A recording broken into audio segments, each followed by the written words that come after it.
Hi, everybody. This is Vicki from Disability Pride Philadelphia.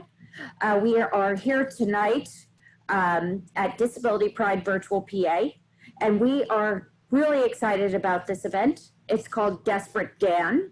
It's about the Direct Action Network in the UK. And tonight we have some great disability activists from England.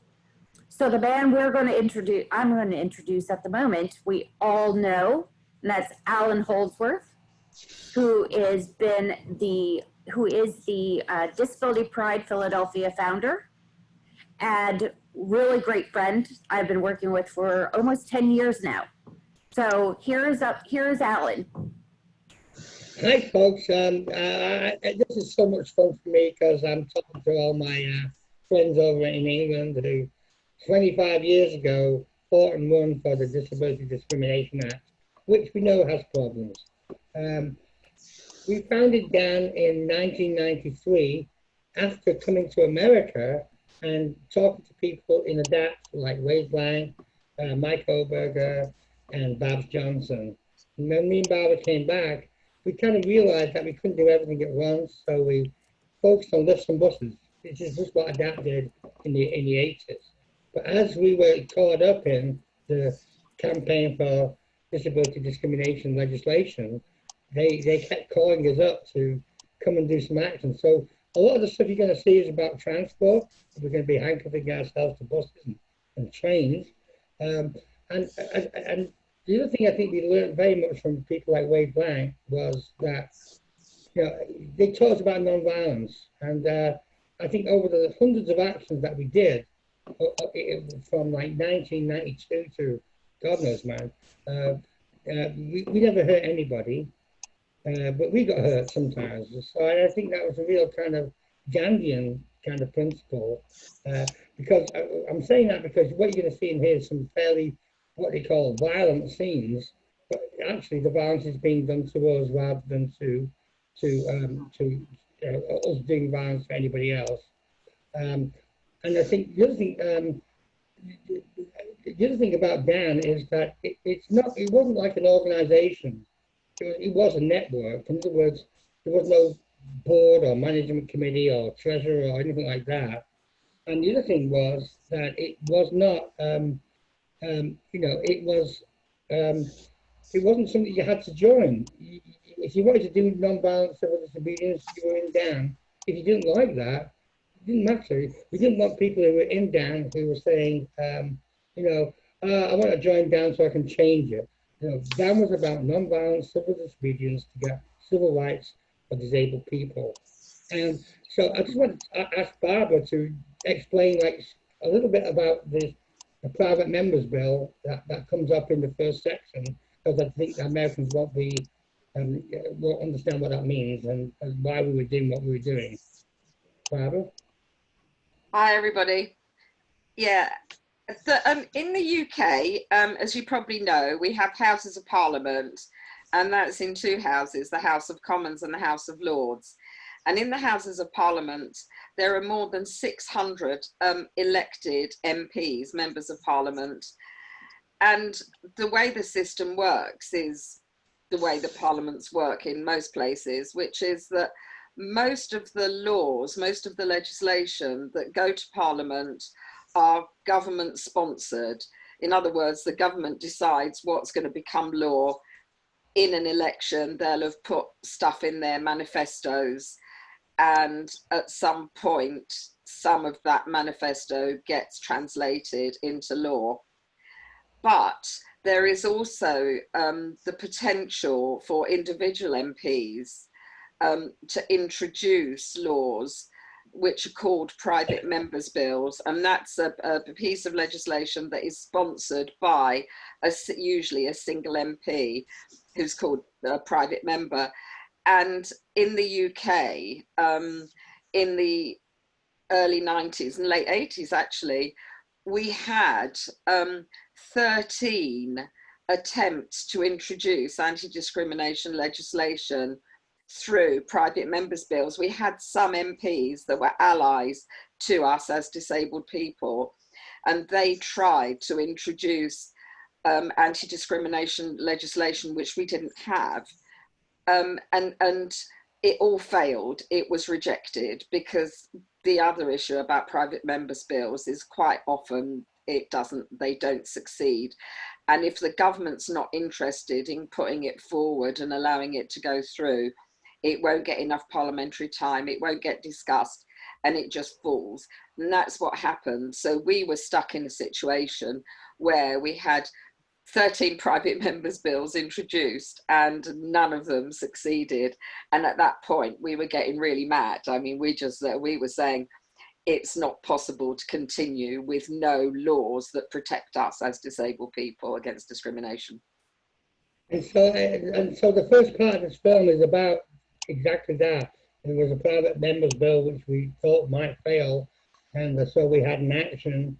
And this is like this action is like outside the House of Parliament, and a place called, and there's a bridge right near the House of Parliament called Westminster Bridge, and you'll see a little bit of that. And we hope you enjoyed the first segment. After the first segment, we're going to stop and just talk about the next segment. And here it goes, I think.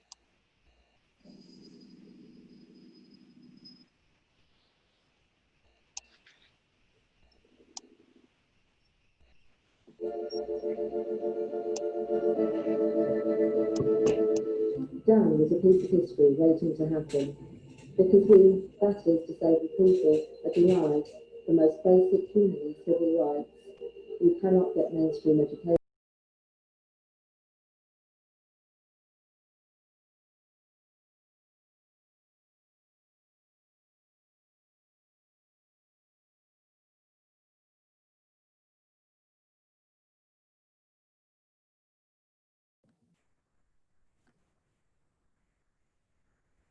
Alan, I'm getting no sound on your end. Can you check that for me, please?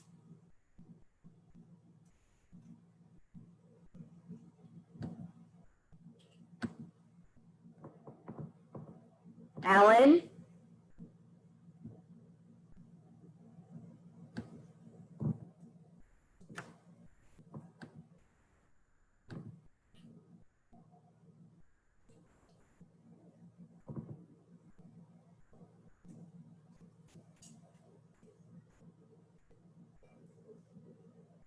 I'm going to stop this video.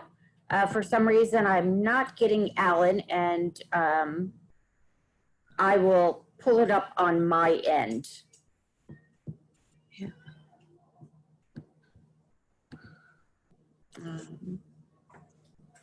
Ideas that float round about us. But I think that Vicky, what's the problem? You were gone, and we got no sound. Oh, okay. I don't know why that is. Let me just figure it out. Can you turn it off on your end, please? Yeah, I can turn off the share screen, you mean, yeah? Yes. How we can do that. The message of D.A.N is that what we want is just what everyone else has got already. Stop it now. How do I stop this? The basic rights to actually access. Does that not work? Shops, Turn off your sharing. I'm sorry, what am I turning off, Vicky? Sorry. The video that you have on, just click it off. Click it off. Okay. 1 second. Cancel. I need to go back to Zoom, don't I? Why are you not getting Vicky? Sorry. I did you at the bottom of the screen, and the share screen, did you click the box? Hold on, Vicky. I'm going to stop sharing. Hang on, I need to do that. There you go. Thank you. But now where am I at? What do I need to do? Let me do it for you. Okay, please. I don't know why it worked for me before. We were testing it. It didn't quite, you know. Did you click the buttons at the bottom of the share screen? Sometimes if you don't do that, you won't get any computer sound. Right. So we want part 1. Yeah, please. I guess you've been through this before. Yes. Okay.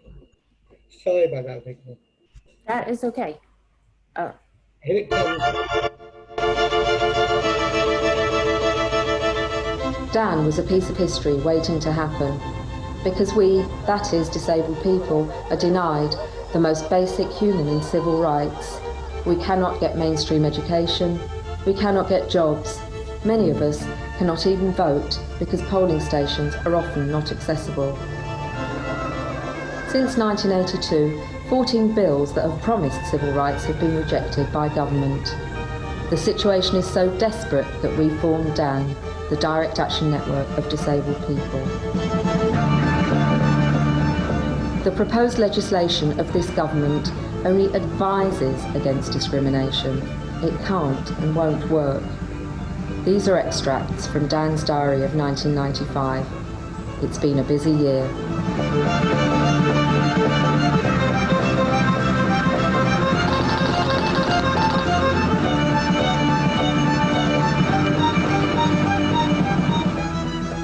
It's been part of a collection of like-minded people who are really, really angry. We're not heroes. We're not heroines. We're definitely not looking for martyrs. The thing I like, I think, about D.A.N is that it's in your face. And what disabled people are doing is going out in a totally public way and breaking down all the ideas, or a lot of the ideas, that float round about us. Sort of thing that makes D.A.N different is that we spent about a year setting up a network. So that activists, people who wanted to get on the streets, people who wanted to do the sort of things that D.A.N does now, could be in touch with each other and also be supported, and that we could sort of talk to each other and learn from each other about how we can do that. The message of D.A.N is that what we want is just what everyone else has got already, which is just the basic rights to actually access public transport, to access shops, services, to go to work, not be discriminated against. It's an organisation of disabled people which believes in fighting for the rights of disabled people using non-violent civil disobedience. February the 9th, Westminster. A lobby of Parliament to support the Harry Barnes Bill, a private member's bill that guarantees full civil rights.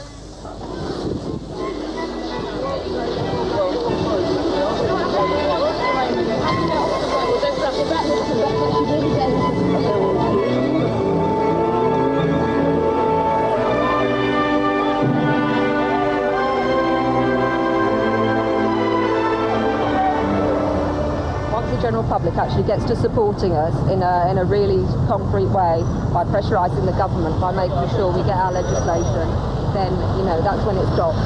When accessible buses are going to be always accessible, all of them, and there's a plan, that's when we can stop doing this. Westminster Bridge underneath a bus. And what have you done to the bus? I've just chained myself to it with a anchor.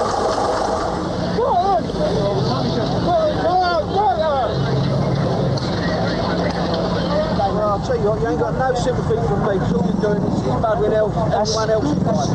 You're not going to get any sympathy. Okay, listen, we're not interested in your sympathy. All we want is to be able to get on the bus and same as every other member of the public. If you want to get on the bus, get on the bus. How? This is stupid, have one in front. How? I'm getting that arsehole dragging me up the stairs. He's got another thing coming.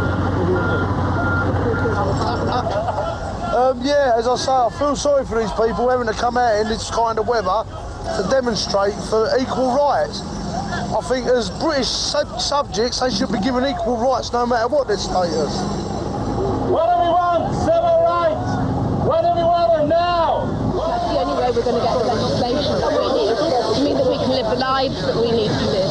The government's disability discrimination bill says nothing about transport, it says nothing about access, and it's totally unenforceable. It's a con, and we're not having it. We've been waiting for 13 years for this to go through, and what the government has been putting forward goes nowhere near getting our real rights. The right to use buses, the right to be able to live a normal civil life without the hassle and without the able-bodied treating us like shit.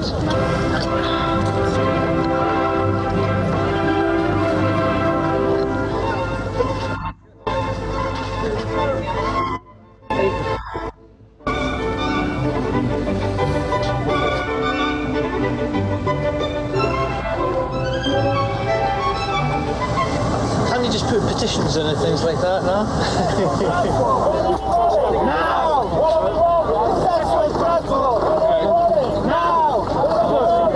I want to be able to go nightclubbing, I want to go to restaurants, I want to go to the cinema without being a fire risk. And I have to map my life around being a fire risk or being inaccessible places. I can't go there, I can't get up the steps, or I can't go there because you can only get there by underground. And I stay at home and look at the walls.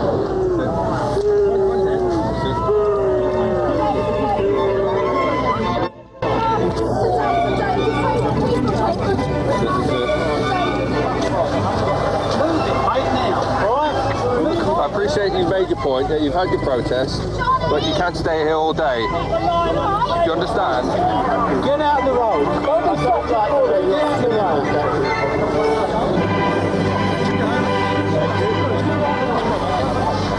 Civil rights!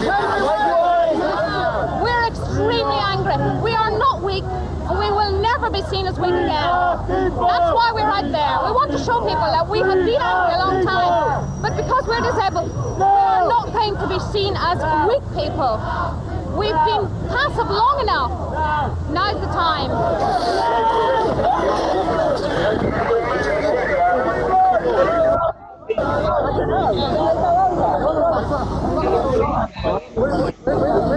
We're now being stopped from lobbying our MP by the police, which is interesting in terms of civil liberties, isn't it? We have to rant in the back room for disabled people. We're picking them up all day long, sort of thing. So, like, they're right again.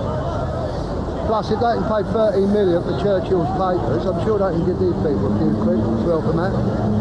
What do we want? Civil rights! When do we want them? Now! What do we want? Civil rights! When do we want them? What do we want? We want what they've got! We want what they've got! We want what they've got!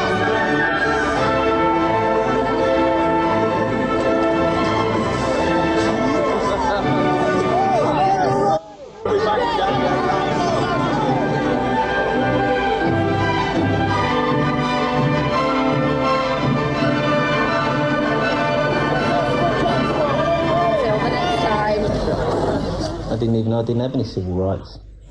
And I just thought you was born with civil rights, and I didn't know you had to scream at members of parliament for it. When mum takes us shopping there, I can't go, because I can't go on the bus, jump on the bus. If we go by taxi, that's another £7, and that's a packet of nappies. So I don't go shopping with them and things like that, you know. I get excluded from a lot of her life. But I don't enjoy actions always. I mean, I just sort of, you know, I wake up on the morning of an action and I get a big knot in my guts, and I think perhaps if I don't get up this morning, nobody will notice, you know. And it's really hard. I mean, I find it really hard sometimes. You know, I don't want to be arrested, and I don't want to sort of go into some stinking cell and, you know, and take the risks that we take. I've got a child, I've got I've got work to do, like I've got a house to run. I mean, I've just got loads of things I want to do, and it just kind of sweeps in and it takes over, and I think lots of people would say that, but I sort of feel that it's not possible not to do it. It's John. He's got John. Steve. Yeah. Robin would want to know about this. Yeah. Right. Okay. Yeah. And I mean, if there's nothing to ask, if everyone's happy, you've passed on. You've gone to the action sheet. Right. Basically, that's what we're going to start off with. Go on the action sheet. Any talk about the idea of non-violence and stress all that. Right. And do that. Right. Fine. We'll go and do that. Go and do that now. They call us wheelchair warriors. We're kicking up some fun. Cardiff, 30th of March. D.A.N call a national demonstration. Okay. Can I just make sure, has everybody got the D.A.N action sheet with the telephone number for legal advice on? Mm-hmm. And has everybody got the right number? the ideal plan is to all go to the station, all get on the platform, and then start a demonstration. Chris and I are the team leaders for this, so watch what happens, right? If you've got ideas, we want ideas, but work them through us. I just want us to communicate. Communicate, stick together, help each other, okay? Have fun. And have fun, yeah, make it fun. Chant, lots of noise, lots of energy, right? Let me just show you before I put my wrist in. Unless you put the stop on, which is that thing there, where it says stop. Yep. Right? Do you want to chuck it on mine? Oh, right, okay. Do it like that. Is that right? If we have the choice between demonstrating like this and accessible transport, we'd pick accessible transport any day. We're doing this because we have to.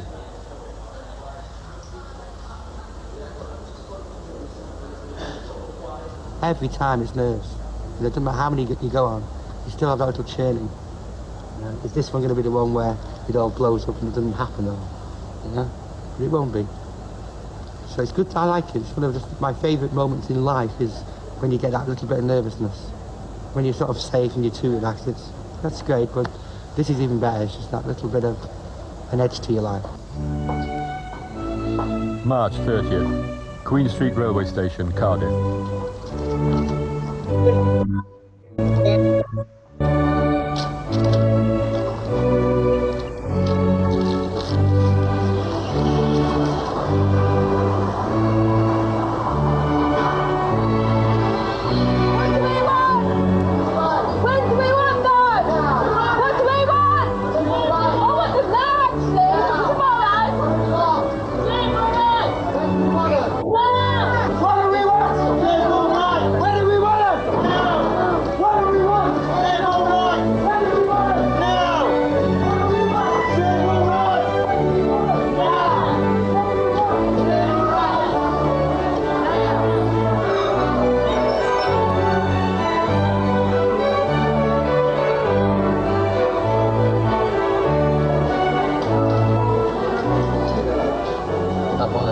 On the 125 with racing pigeons before now. Yeah, covering racing pigeons, I think it stinks. Still cost me the same price. All over the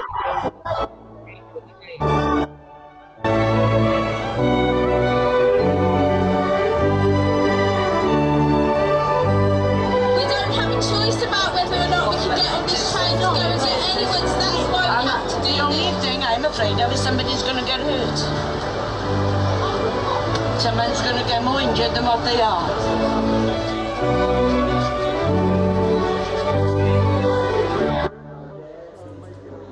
Advise Cardiff Central.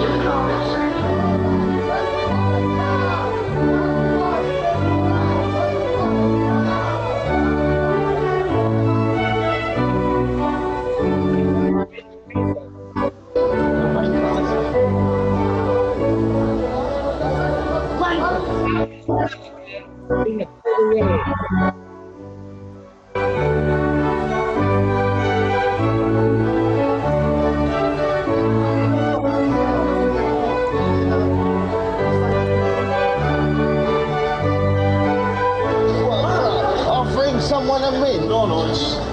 There we are. Are you alright? I'm being ejected. Am I being arrested? No, ejected. I'm being ejected, but not arrested. Correct. I think so. No, he's not been arrested, no, I think. Not arrested. No.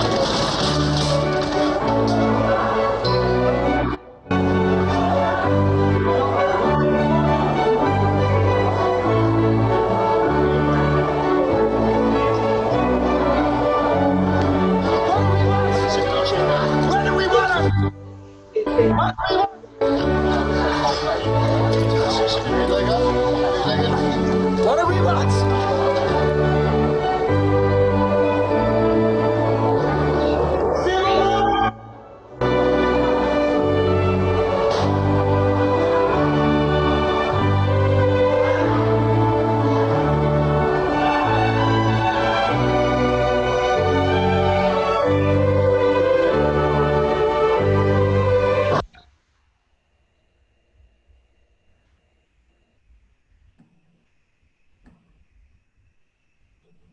Hello? Did you finish there? I don't know. I'm sorry that it just stopped on its own. I don't know why. It's pretty much like where we should stop anyway. Okay. So let me just go back to my Zoom.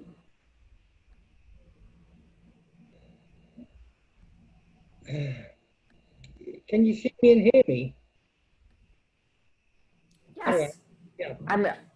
So this is like kind of the end of Cardiff thing, except for an incident which happens in slightly in the next episode. Can you hear me? Yes, we can hear you, Alan. Okay, so this was the end of like the Queen Street Station thing. I think I'd like to pass this over now to Sue to describe what happened next before we go to the next part of this video, which is, I think, is it part 2, Vicky? Part 3. Yeah, okay. So, yeah, I mean, one of the things I just want to say is that Cardiff is the capital city of Wales. So this is our first international action, as you saw it. I know that Cara, who you're going to see later, is wearing the actual T-shirt that we wore, which because like the dragon, the red dragon is like a symbol of Wales, as are the daffodils, which you're going to see later on. But what happened? What happened at this point was like people were arrested. I was arrested. The reason you didn't see me was because I was under the damn train. I was not visible. I was like under the actual train because I thought that was like the hardest place for them to get me. But in the end, they got me in the end. But Sue, I'd like you to take over from here before we go to part 3 and 4, which are going to be simultaneous, I think. Just to tell me about your experience. Okay, so I mean, one of the most memorable, quirky things that happened on the Cardiff action was that one of our well-known danners called John Cadnan turned up with this great big plastic bag. So I know that doesn't sound unusual, but the weird thing was it was moving, and we were like, "What the heck is that?" And it turned out that John had brought a kitten in this carrier bag to the action, to the 3-day action. I mean, I know we take a lot of stuff, not a luggage, but not usually a pet cat. And it turned out it wasn't his cat, it was just a cat that had turned up outside his house just before he was leaving to come to Cardiff. So it was just one of those strange situations. We were in the middle of the action, and there was a cat. What do you do with the cat? We all might end up in like arrested in jail. What do you do with the cat? So Julie Marsh, who was the wonderful Dana who was very much instrumental from Wales in organising the action, and her family ended up looking after the cat for 3 days while we were there. But I just wanted to explain a little bit about what the issue was and why we were at Queen Street Station. The thing was, the platform 3 wasn't accessible at that time, so it was only stairs to access that platform. So, if you were in a wheelchair or you couldn't manage the stairs, it was completely inaccessible. And even if you got to the train, if you got on the platform, the trains were inaccessible, because without providing a ramp that you'd have to book days in advance, the only place you could, in a wheelchair, you could get onto the train was the guards van, and that was like the place where they stored the mail and bikes. It wasn't heated. There was bars at the window, so we were protesting about the inaccessibility at the station. Do you want me to talk about the arrest bit, or is that next? Yeah, please do that. Read it out that. Yeah, no, do it. Okay, so what happened next was like I was one of the people handcuffed to the train, and I ended up getting arrested and taken down in the lift down to the front of the railway station, and so there's a bit missing obviously from this film. What actually basically happened was there was an exchange between myself and the police inspector, and it went a bit like this. I was outside the station. They were saying to me, "Can you walk?" I said, "No." "Can you walk or stand at all?" I said, "No." The police said, "You were arrested for causing an obstruction to the train." I said, "The stairs to platform 3 were the obstruction, not us." The policeman said, "You caused delays and inconvenience to all the passengers." And I replied, "We disabled people are inconvenienced every day of our lives due to inaccessible public transport." And I was getting really het up by this point. He said, and then the policeman said, "Now I'm going to be de-arresting you." And I was like furious by this point. I'd gone through all this, chaining myself to the train, seeing my friends getting arrested and getting in the police vans. So I said, "That's why you're letting me off with a warning. Your vans are not accessible." So the thing was that they'd taken one look at me and my powered wheelchair and decided they weren't going to attempt to get me in the van. So I got arrested on that day. Okay, Vicky, can we roll the next reel 3, which is back in, I think we're going to be a little bit in Cardiff and then a lot in London again.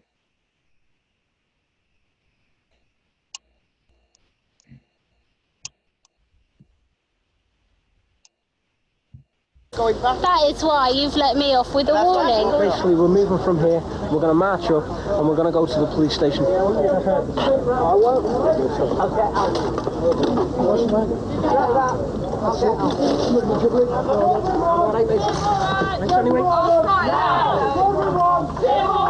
When do we want them? Now! What do we want? It's obstructing the train. Didn't take that charge. That's the charge.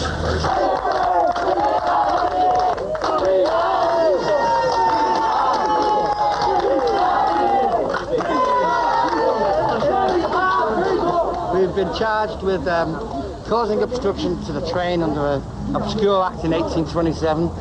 God, it must have been the first train. I was a bit nervous on the police van. Yeah. Because I haven't been on that position before. I apologize for this.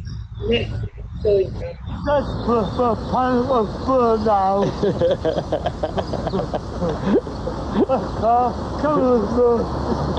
A lot of my own political views actually come from the readings of people like Malcolm X, who is somebody who I greatly admire, and I'm really into a lot of the black issues.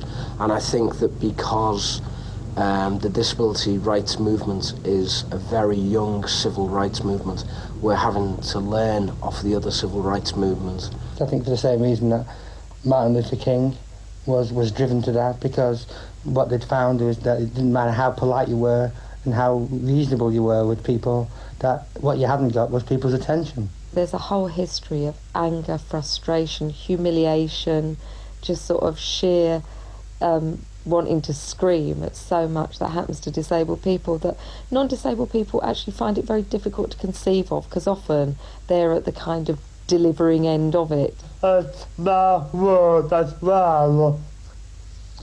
I just think it's possible. Fuck the system. So often we're split apart by our impairments, by charities, for example, and yet here we were working together for one goal, and that was civil rights and accessible public transport. We've got a train station here, like this, and in here we've got one road, and in here is the bus station. If we get sort of 5 or more of us tomorrow, then I think they won't let us out the hotel Saturday. No, exactly. What might arise is the issue of toilets. Take the bucket. You tell people tomorrow morning, right, that to don't start having 2 gallons of coffee before you go out, and have a piss before you go. Yeah, but no, I know you can like do that, can't you? No, there is an accessible loo on the train station. There's a public accessible toilet here, in the hotel. Like tomorrow morning I'll have one, I'll sip a half cup of coffee, and that's all I'm having. I mean, I'll all have day till I get back to the I mean, I'll have a cup of coffee and that's it, like. I've been so many conferences with them people where it's never really quite happened like D.A.N has come under attack from some disabled people, accusing them of alienating public support. D.A.N has not alienated the public. Just the opposite. I think D.A.N has done more in the last few months for disabled people than many disabled organisations, and I've been involved with a few. We've not gone and sat behind a desk and written a little piece of paper and sent it to the press and hoping God they'll print it. No, we haven't done that. We've turned around and said, oi, let's get out in the streets, let them see us, and when they see us, then maybe they'll start understanding what we're about. People have said to me, you're a disgrace, you shouldn't be doing this, you're giving the rest of us a bad name. And I'm very glad to hear it, because I would think we weren't having an impact if people weren't saying that. I mean, I think it's brilliant when they say it, because I think, good, we're getting some emotion going, we're getting people thinking about this. In one sense, all D.A.N's trying to do is create public opinion. I don't mind if the public don't like us, but what I'd mind more is if the public didn't think about us. The thing that I don't claim to be is representative of everybody, and that's where I differ from like the disability charities, because they claim they're representative. Disabled people being out on the streets probably is hurting some people's egos that have been working with the traditional charities that are for disabled people, but that doesn't bother me. Actually, that means that we're having an effect if it bothers that kind of person, because yeah, we're going to offend some people. April Fool's Day, Cardiff Central Bus Station. What do we want? What do we want it? No! What do we want? What do we want it? No! We shall rise and gain our freedom. We shall rise and gain our freedom. We shall rise and gain our freedom. Because we are building a strong union. We are building a strong union. We are building a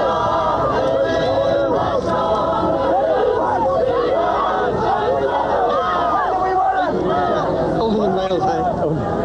You get a demonstration, people being arrested, and you've got the choir singing. Well, be happy now. This is wonderful. I think people have been brilliant. I think people have just travelled down to Cardiff. They've really, really supported this action throughout, and I think we can't ask for more than that. I'm so proud to be disabled. They call us wheelchair warriors. We're kicking up some fuss, and we will keep on marching till you let us on the bus. We're all an excellent way from having to do this. It's a shame.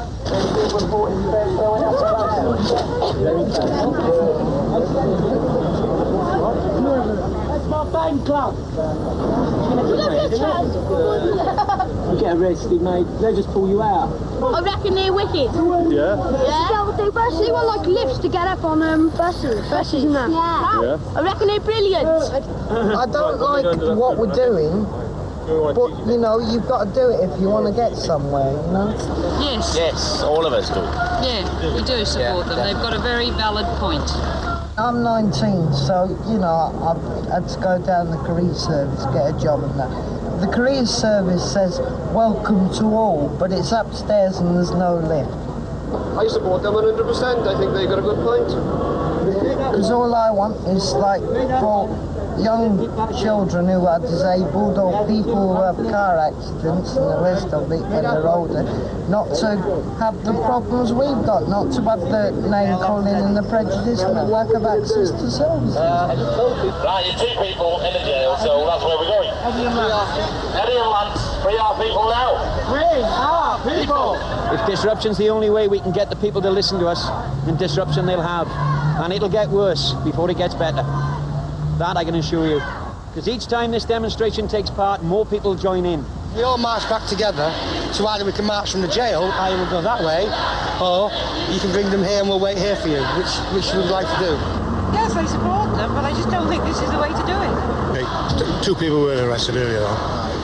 That'll be resolved now shortly. And we're just negotiating now with the inspector that we'd like those people here on this march. And we're not going to move from here. If they want to get on a train, they should be allowed to get on a train. They should have the facilities for them to get on the train or on the bus. They're privatising all these companies now. They should put a percentage of their profits in for the facilities of disabled people, and that's it. They can stop me getting to work. I wouldn't care. I'd still agree with Because our mum was in a wheelchair, we had to take a ride to taxi. To get her into town, we had to get a taxi car. Hi, do you know what's going on here today? They make the laws to shade us well. The clergy dazzle us with heaven, or they damn us into hell. Just been told that our two prisoners are on the way back.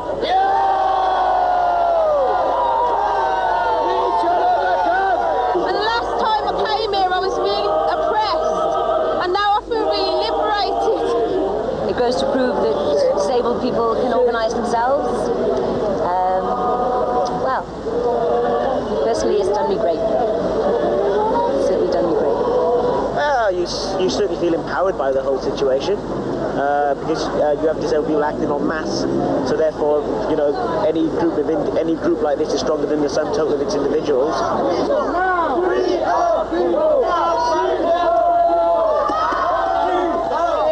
What's it like, Lance?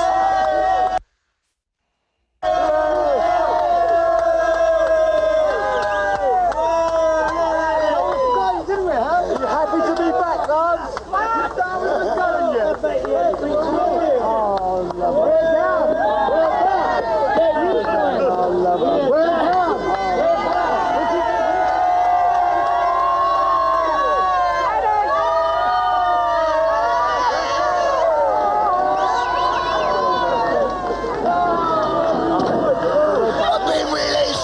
Charge. I was arrested for obstructing the buses. We're all right. We did it. You know, disabled proud. We've shown today that disabled people are no longer weak. We're powerful, and we're going to keep going till we win. We'll never lose. Will you hurry up? I want to join the march. What do we want? Say our rights. When do we want them? Now. What do we want? Say our rights. When do we want them? Now. What do we want? Say our rights. I feel empowered and I feel like I'm buzzing, you know. I know, it's like going to a football match and you're all on the same side. And that sort of feeling, you know, but you're all out of the pen and you're going for it somewhere, you know. I have never felt so high in my life. It's a total sensation that I want to repeat a lot more often. What Dan can do is sort of unleash that power and open up those possibilities. Because we're saying there's nothing you can't do, not really. It's that none of this is related to your impairment. I found it so empowering that I find that my general dealings with the general public and anybody that I come in contact have been helped by my involvement in D.A.N. In other words, some of the anger that I felt due to my situation, I now feel I'm using in a constructive way. April 28th, Lobby of Parliament. Have some respect. Where's the entrance for this? What's that? I ain't got any there.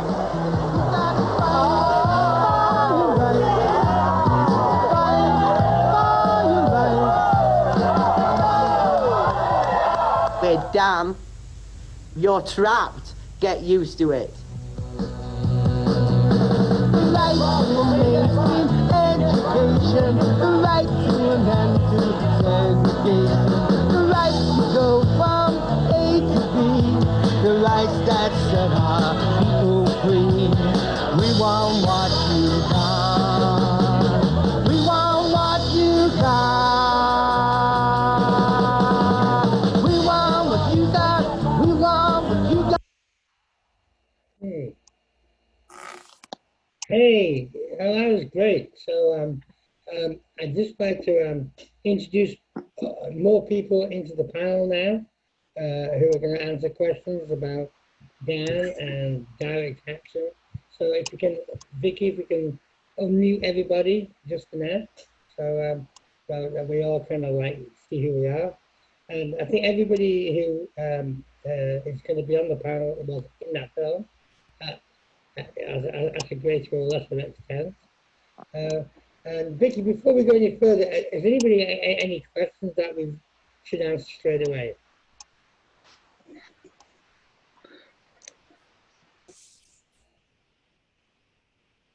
Vicky? I will have to look at it because I was blocked from doing anything or seeing anything because of the having to do my screen. Oh, thank you so much for that, Vicky. I just don't know. This is all of this social media stuff is new to all of us. So yeah, no problem. So that we're all learning together. So I think I'd like to start with who would I like to start with? I'd like to start with Cara, because at the end is like these closing credits, which are not about Cardiff or London. Cara, can you explain what you were doing? Cara and John, actually, can you explain what you were doing at that point? Yeah, hello, I'm Cara, and at the end of the closing credits, after the bits that you could see in the film that were from Cardiff and London, Harrods is like a major market shopping department store in central London, and they have 8 doors, which we blocked at that time because they had a policy of asking disabled people to transfer from their own wheelchairs to one of their wheelchairs and be pushed around by a member of staff. And they had this notice on the windows about it as if a wheelchair is a fashion accessory, because they had it on the same places saying, well, you're not allowed to wear shorts, and there's a dress code for Harrods because it's so quite an market shopping centre, and we didn't agree with being asked to transfer to one of their wheelchairs and pushed around by a member of staff, because obviously that's quite disempowering for us, because some of our wheelchairs are custom made to our needs with our own cushions and adaptations. It wouldn't always be accessible to ask someone to transfer from their own wheelchair to a standard wheelchair provided by Harrods, or to be pushed around by a member of staff instead of your own personal assistant or carer. Right, okay, because I mean, I don't know, a lot of Americans who visit England will know what Harrods is. The Holdsworth Harrods are related sexually, what's the word? Just died, so this place is sort of like, this is a very famous store in England, and I think that's why you hit it, right? So if any of the panel wants to start to say something, please just raise your hand. I know you all can. So Peter, you were in Wales, and you were living there. Do you want to talk about your experience of that and how you got involved and stuff? Well, I got involved because a young middle-class blonde lady came up to me and she says, would you like to join this network? And I says, aye, what is it about? And she said, we're campaigning for civil rights. And I said, all right, well, nobody's got civil rights in this country. And she said, so she thought she'd lost the argument and she turned away from me and I said, is the guy a Tory? Because I hate Tories. And she said, yeah. I said, okay, tell me where you want me to be. And I met her a couple of days later and we went down to the first D.A.N action, and that was in Christchurch, wasn't it, in Dorset? And the guy had, we had all these posters which we all spelt wrong, and I said at the time, it's all right, we're disabled, we'll get away with it. And, and so that was the very first D.A.N action I went on with Sue Elsegood. And that woman's been getting me in and out of trouble for years. Yeah. Hey, John, I have to talk about, like, one of the things that so impressed me about yourself was, like, we weren't an organisation, but we were organisers. So I know you brought Michael and Chinita from Nottingham, and you kind of arrived late. I'd love to hear about that journey again, just because it just shows, like, what a wonderful person you were, and, like, what organisers are supposed to do rather than what leaders are supposed to do. John, can you unmute yourself, or I can do that? I think I'm on mute now. Can you hear me? I can hear you. I'm not sure which one you're talking about, but my memories of Cardiff were kind of dominated by, I got two friends that have learning difficulties that are involved in D.A.N right from the beginning. One of them got injured, fell out of bed the first night of the Cardiff action. Okay. And we had to drive to I had to drive them to the A&E department, the other side of Cardiff, all through the night. So we were there till about 5 or 6 in the morning. And I thought, I still got up for the action. And I thought, Michael and Tanita, no chance. They're not going to be around. They're going to sleep in. And lo and behold, breakfast, Michael with a bandage around his head, turned up for the action. And yeah, that was one of my abiding memories of the Cardiff thing, that the commitment that, you know, he put himself out and he still was there. And that action, Michael's in the film somewhere, police were trying to get him to move, and they were saying to him, well, they were actually talking to me. They were ignoring Michael like people do. People ignore people with learning difficulties. And they said to him or to me, does he understand what he's doing? If he doesn't move, he's going to be arrested. And we're 2 feet away from each other. So I just said to Michael the same words that the police officer said. Do you know, Michael, that if you don't move? And he said, yes, John, I understand what's going on. And they arrested us, you know. Okay, so we're starting to get questions. And this is from Lucy Python. I'm going to ask the silly question first to Sue Elsegood. What happened to the cat?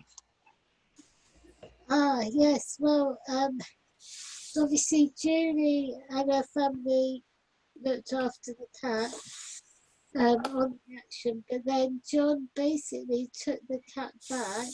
We encouraged him to leave the cat where he'd found the cat back at home, because this poor thing had been kidnapped from home, so it needed to be returned so it could find its owners, but it was okay.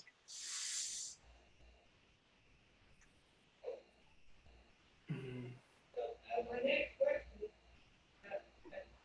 the same sort of question, the same question from Lucy is, I think this is for Barbara, because I think she's probably with this one, and she says, inspiring film, how long did it take from the start of the campaign to when the law was changed? Barbara, can you help us with that one? Yeah, well, the film was made in 1995, which was the same year that the Disability Discrimination Act became law. So we had been campaigning for about 3 years before that, since 92, to get, 92, 93, to get anti-discrimination legislation.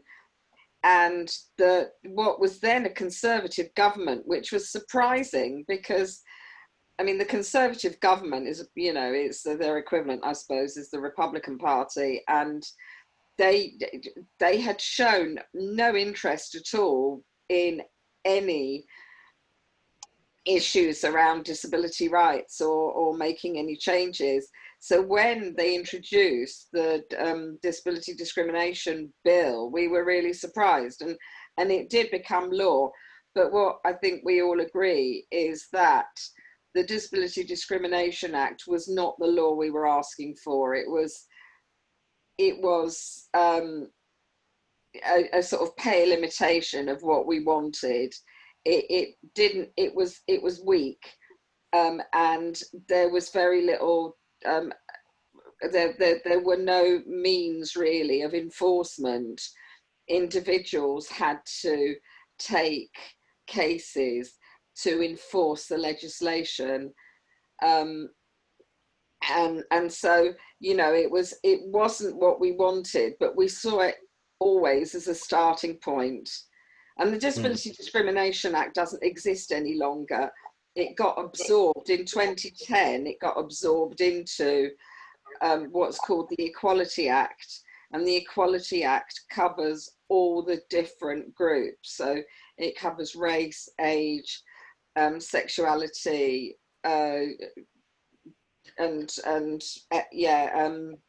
disability. It's all those different areas.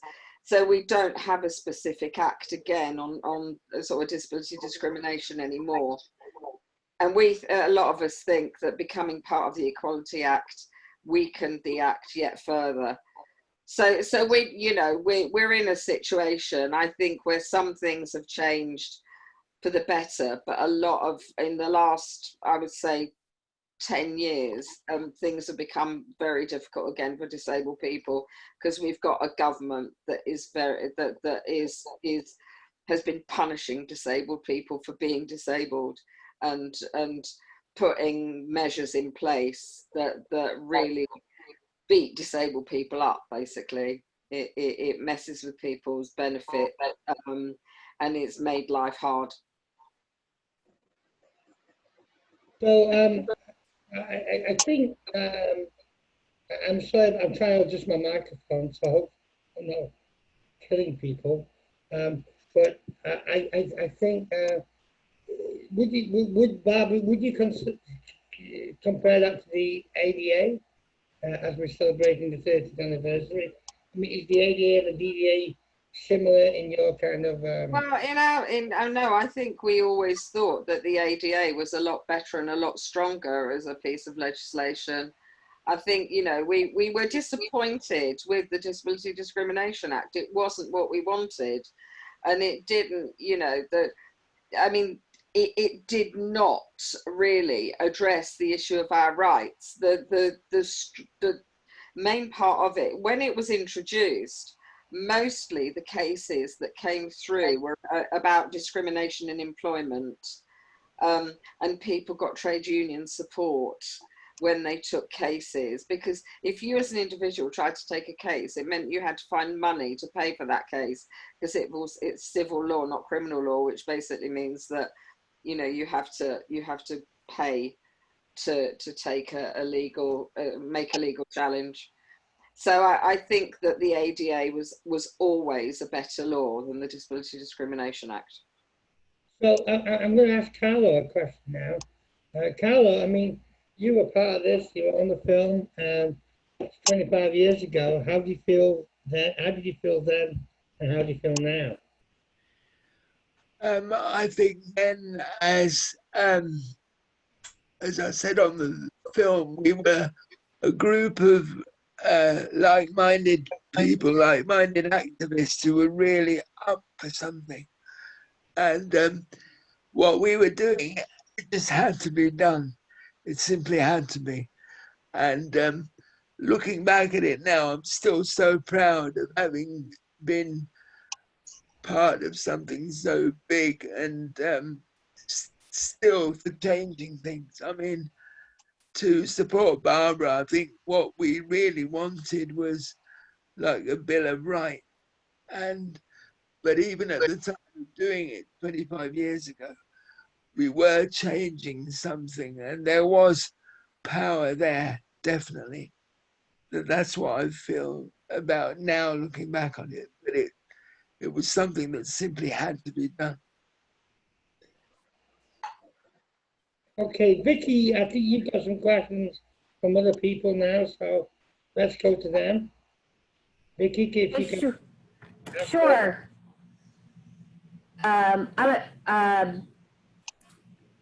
So how were the demonstrations organized? I think I'll start with that one. The ones we saw, we were trying to go around the country and talk about accessible public transport. As I said, me and Barbara went in 1993 to America, and doing demonstrations against telecom and pedestrianisation.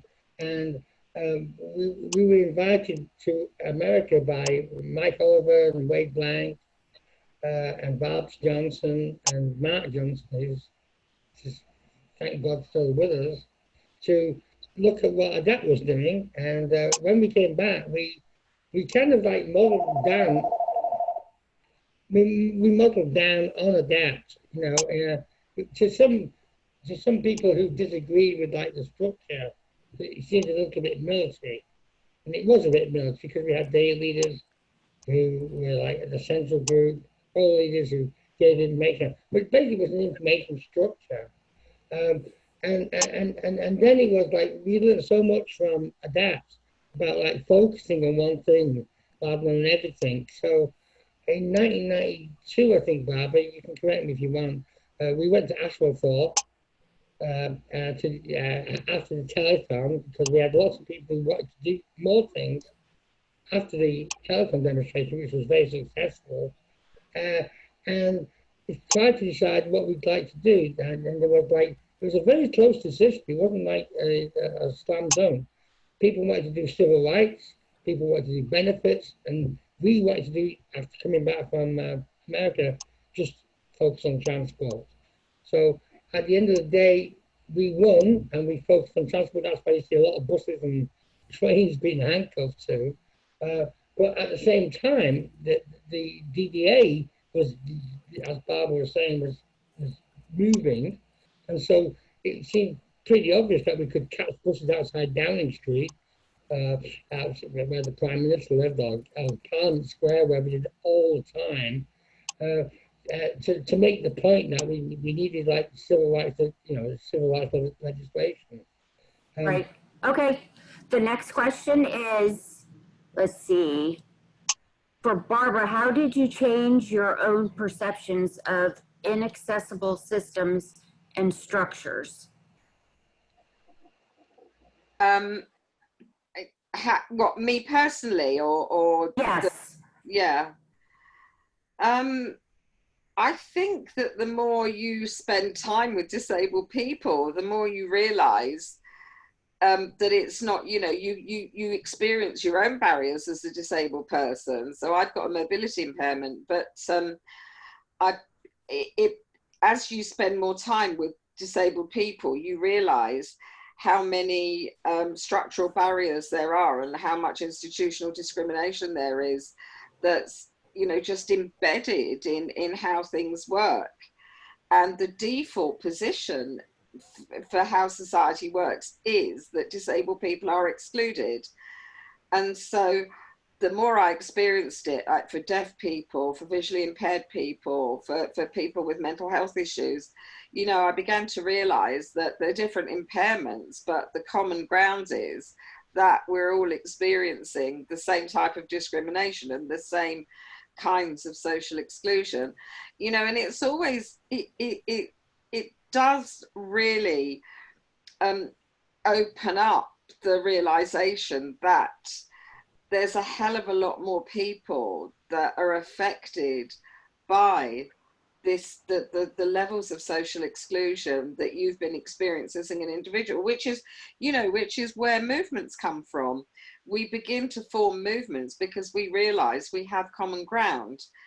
And I think that's, you know, that to me has been one of the most crucial things about D.A.N, is that, you know, we were always, even though the campaign, the first campaign was for accessible transport and anti-discrimination legislation, you know, what we were saying is that transport isn't just inaccessible to wheelchair users, it's not accessible to a lot of different people. You know, there are so many barriers in how transport runs that affect lots of different disabled people.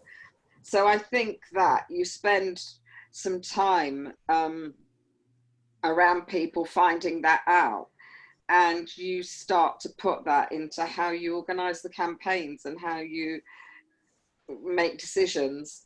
And, you know, as far as I was concerned, I mean, you know, we weren't an organization, as Alan said, but from my perspective is that we did need to have people that were leaders within D.A.N. There did need to be people that were making the decisions, but it was down to who's going to do the work.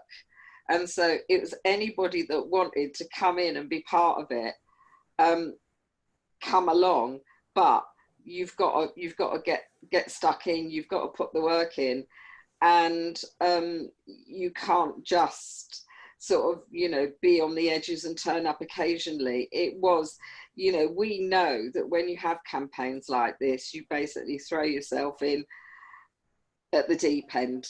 It is intense and it is constant, and it takes your life over. Yeah, I hear that. This question is for Cara.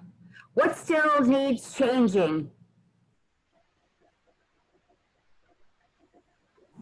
I think that in UK that the care needs to be changed, because in recent years people have had their care package and personal assistance cut down, and also in UK we have universal credit, which is a really harsh benefit system, and I think that needs to be scrapped, because a lot of people, not just disabled people, a lot of people, it's not enough money to live on.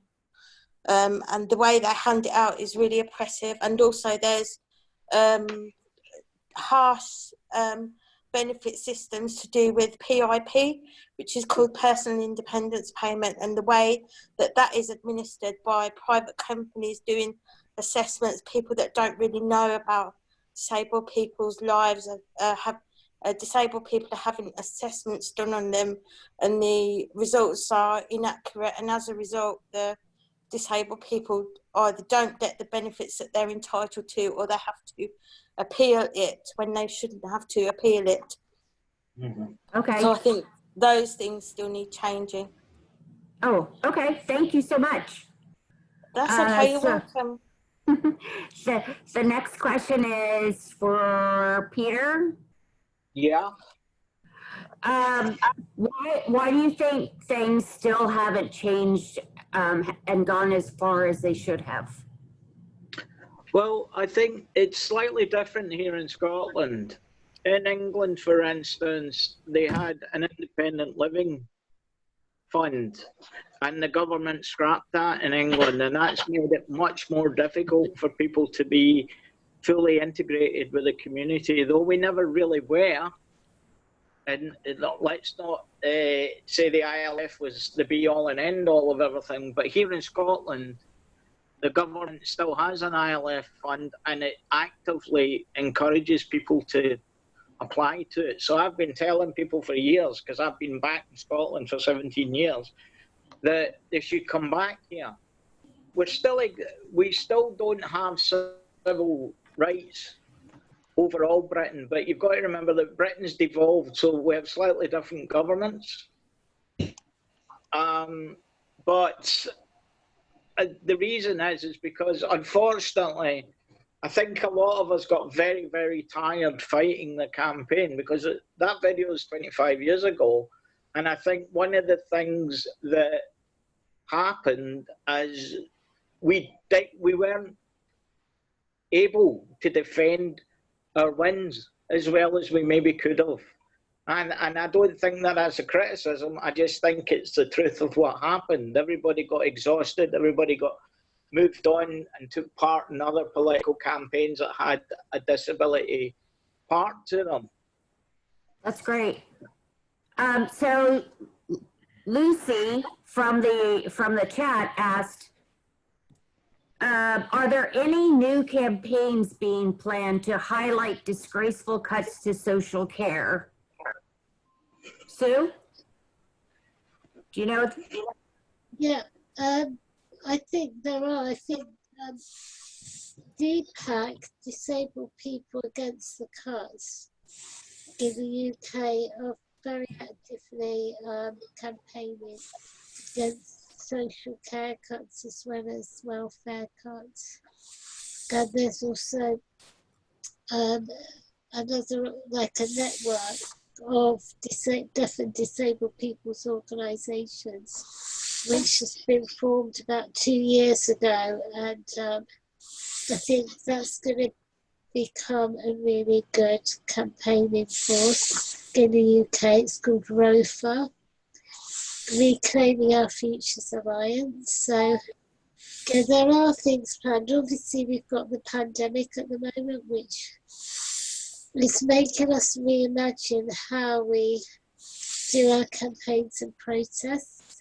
So it's just, again, we're having to adapt again and reinvent ourselves. But we're good at that, aren't we?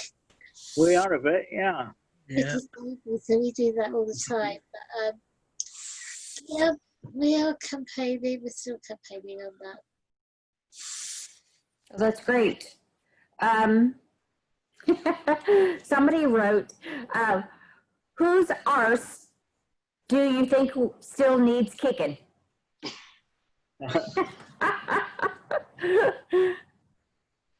I think the Prime Minister's for a start. Yeah, Boris. Boris Johnson, because he's kind of permanently in denial, going around with a stupid grin on his face, as if everything was okay. And the whole Tory government, basically, they need a good permanent kick up the arse every collective day, really. Wow. So how about, somebody asked, how can we all support more changes?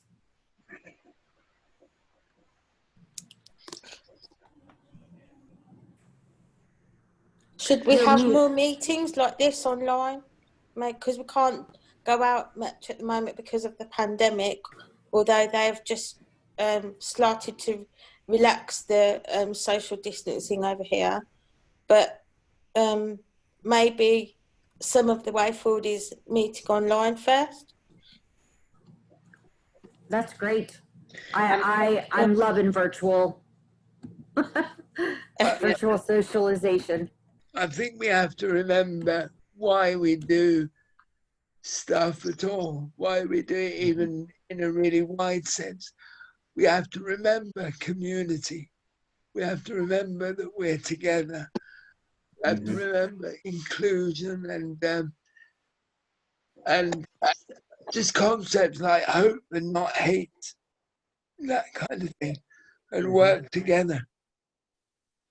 I think like what we can't do, like we used to do in D.A.N, is get in people's face, because you just can't occupy an office or a building or whatever. And and I mean, I'm almost 70, so I'm getting to the point where, like, you know, have the younger 20-year-olds, like, I met, like, this car when she was, I couldn't believe she was 20, by the way. I mean, John Smith, you're pretty young. Um, and it's time for them to start, not just those guys, I'm just referring to those as, you know, younger people, because they know, like, what the universe is like now. You know, I can remember what it was like then, but I can't remember, I can't really relate to a 19 or 20-year-old, apart from my daughter and all that. So I think it's time for those leaders to emerge and tell us how to do it. Well, we need social media to, like, become very powerful in what we do, and it's not going to be like what we did in 25 years ago. It's going to be something different, and I look forward to seeing it. I think, you know, I don't know. Okay, so I'm going to ask one last question, and I'm going to ask each of you to answer. Can you tell us what you would tell your younger self if you knew what you know today? I'm going to start with Carlo. Oh dear, that's a good one. I'd say that I'd tell my younger self to get up and do it. If it's at all possible, get up, get out there and do it. And if you can't get out there, and I'm not talking about the pandemic, get on social media, make up networks on social media, use social media to get the word out and get stuff changed. That's great. How about you, Peter? Well, I think probably I agree with Carlo. My God, that's probably about only the second time in 30 years that I've agreed with you. Yeah, no, absolutely. I mean, it all needs defending and it all needs taking back. And I don't mean taking back in a historical sense. I mean taking back and defending and saying, aye, you can do that. I mean, I take example from Geraldine, who you saw in the film, and she's saying, we're powerful now. You can't take that from us. And then there was a cut to Ruth Bailey, who unfortunately had meningitis, and she forgets saying this. But the last time I remember being at Downing Street, we delivered a bag of concrete at Downing Street and it had all the demands on it. And Ruth Bailey said, as quick as a flash, yet again, the government rejects concrete proposals from disabled people. And unfortunately, she doesn't remember saying that. But I bloody do, and it's the most powerful thing I think I ever heard outside Downing Street. Okay, Cara, same question. I would say to my younger self to remember that you're a strong person and to try to stay empowered and don't let anyone get you down. And in years to come, you're going to remember that you've acquired a lot of experience on protests that you can apply to your daily life and your dealings with people like social workers and people in power now, and also not just people of authority, but just your friends, or you can pass on a lot of experience when you're older, and you can look back on it and realise that you've got a lot of experience that you can pass on to activists now.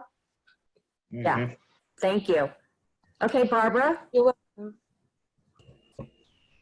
I don't have a great deal to add. I mean, I think my younger self was kind of pretty motivated, and I would just say that I was activist from an early age, and I mean, my younger self would be telling my older self, kind of get your ass into gear and start being activist again. I mean, I think that I'm slightly envious of my younger self and the energy that I had. So I would like, if I can reverse the question a little bit, I mean, I'd really like to sort of have more conversations like this, but actually to plan more, start to plan a focus for actions. We used to do D.A.N actions with 20 people. We could do D.A.N actions with a relatively small number of people, even, and there were so many, the film showed the national action in Cardiff, but we had small actions like a restaurant that wouldn't let a woman in with her guide dog, and we went down to this restaurant and demonstrated there. There was another place in London that threw out 2 wheelchair users out of a cafe because they said they took up too much space. And so we went to the cafe and we put a table across the door and we blocked the door of the cafe and set up our own food outside and had a picnic and just asked people not to go in.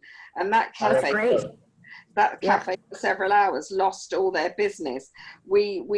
Some young disabled people contacted us to say that they had been ejected from a cinema because they were a fire risk. And so we went to the cinema, we blocked those doors, we stopped people going into the cinema. So, I would just like to get a core group of people back again who actually would do that stuff. And even though, and I say it in the film, I don't always want to, when you do it, because we still have to do it, and there are people out there, we know there are, that we need to be doing it. We need to be visible. And most of all, one of my jobs in D.A.N, one of my main jobs with Jill Crawshaw was to do the press and the media. And I think the only other thing I would say is you've really got to get the media on your side. You need to have coverage by the press and the media. And we've got social media now as well. But if you don't get that, you failed, because you need to get the issue out there and you need loads, like everybody to see it, because that's why you do it. You do it to put it out to people so they get to recognize, how discrimination operates. So that's great. I just want, that's where I want to be. I want to be back with that level of energy. That sounds great. How about you, Sue?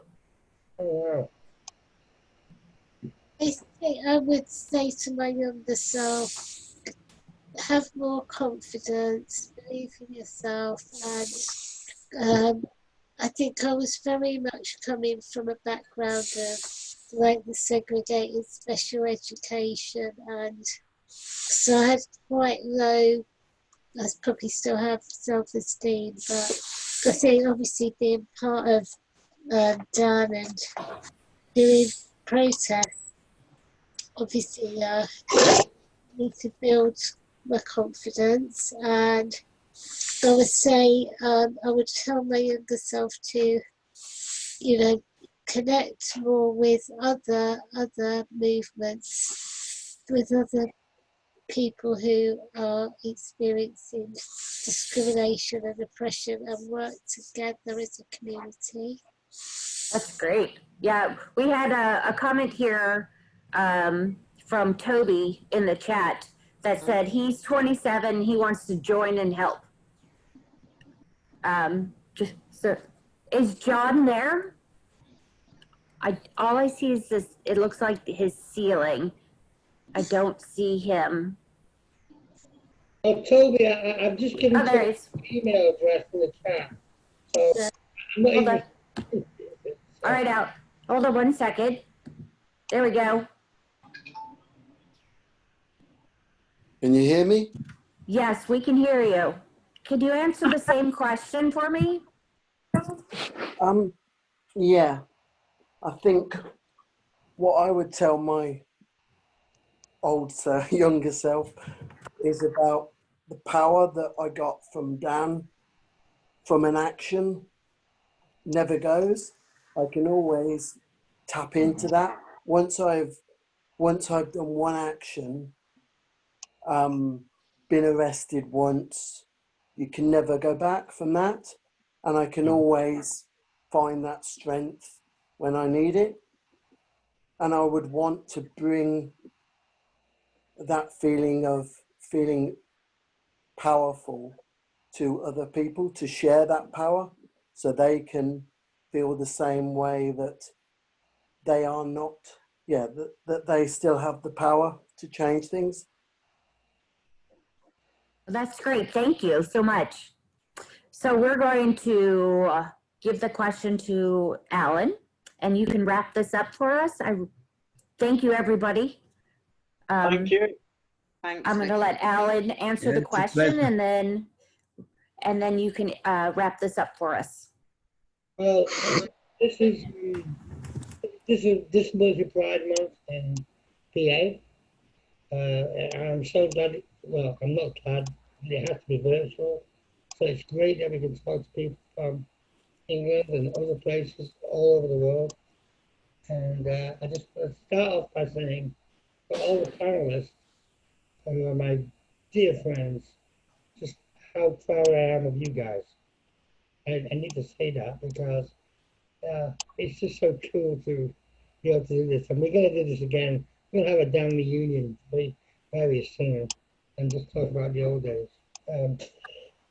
I think if I was talking to my younger self, it would depend how young I was. If I was talking to myself when I was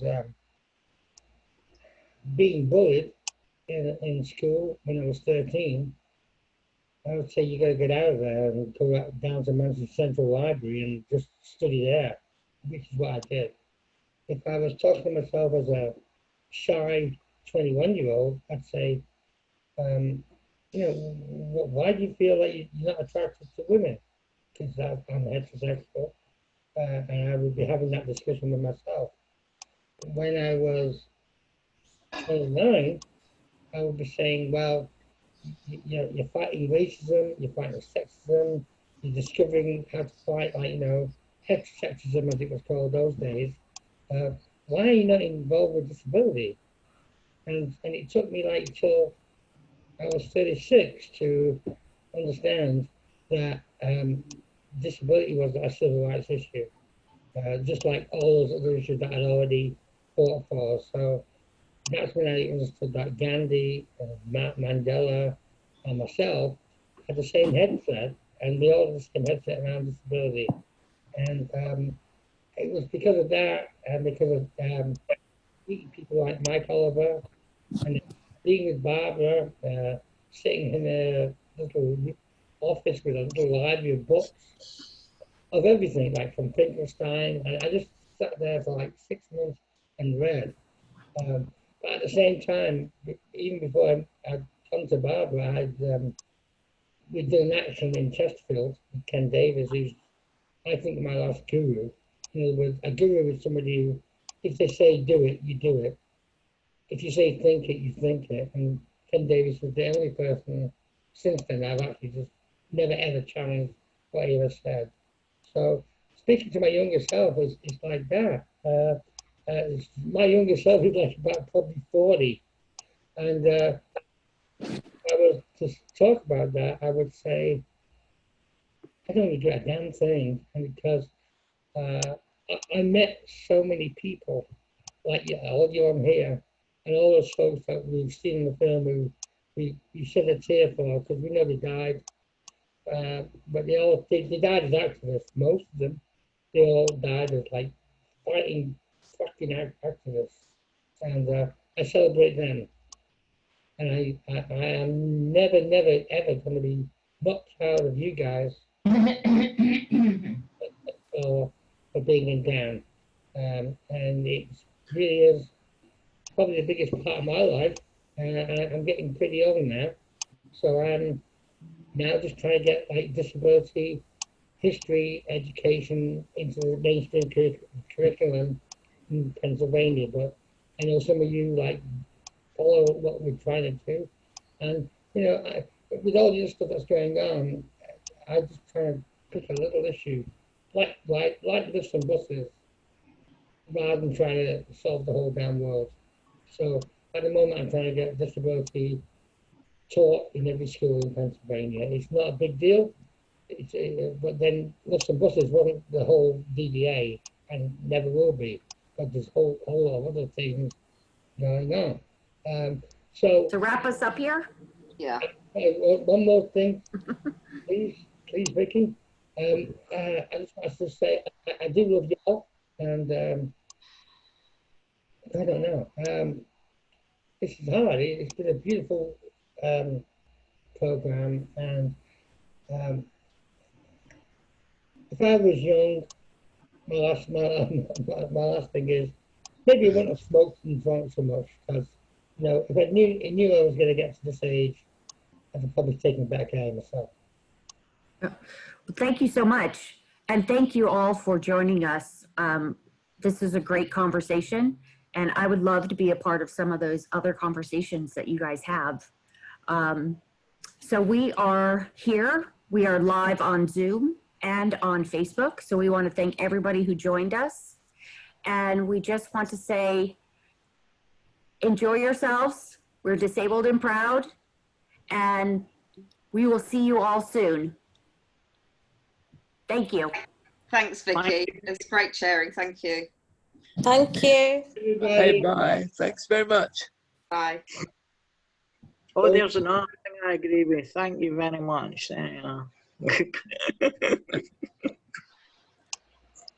That's great. Thank you. We're all good. Everybody, we had a great time with this. And Toby says, please get in touch. And we are out of here. I am so tired at the moment, but I am going to get ready for our next session that starts at 7 o'clock. Hey, Vicky, can I ask you a question I asked you earlier? What's the weekend?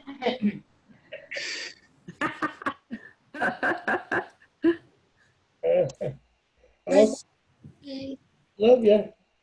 Love you. Talk to you all soon. Hey, you Danners, if you want to stay on, we can set up another Zoom meeting. But if you have to do a new Zoom meeting because I have to stop this to start my new one. You stop this and start another one. Message me if you want to keep chatting. Okay. Bye. Bye. Bye. Bye, everyone. Bye.